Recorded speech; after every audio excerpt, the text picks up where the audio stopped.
Speaker, the Prime Minister of the State of Israel.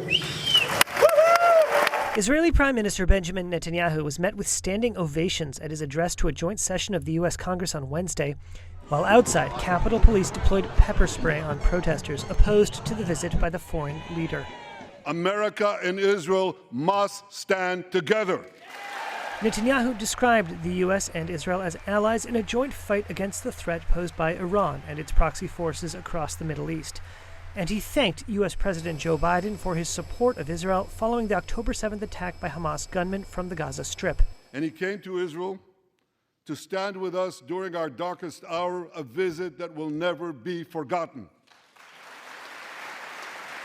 But 10 months after that attack, in which the Palestinian militants killed 1,200 people and took more than 200 hostages,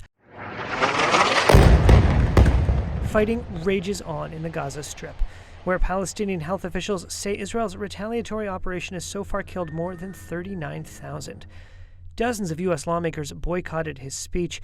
Democratic Representative Rashida Tlaib, who is Palestinian, sat in the gallery holding a sign declaring Netanyahu a war criminal.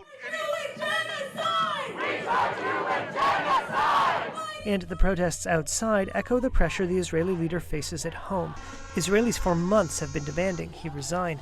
Others are urging him to secure the release of more than 100 captives still believed held in Gaza.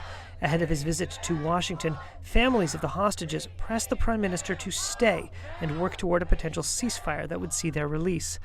Netanyahu told U.S. lawmakers talks were underway at the moment that could lead to a breakthrough. As we speak,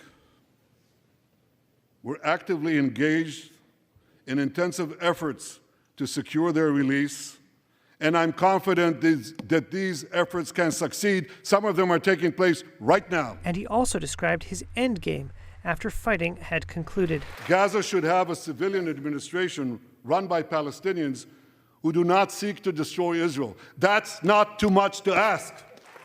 A senior Hamas official said Netanyahu's speech showed the prime minister did not intend to clinch a ceasefire deal. Netanyahu is scheduled to meet with Biden this trip, as well as with Republican presidential candidate Donald Trump.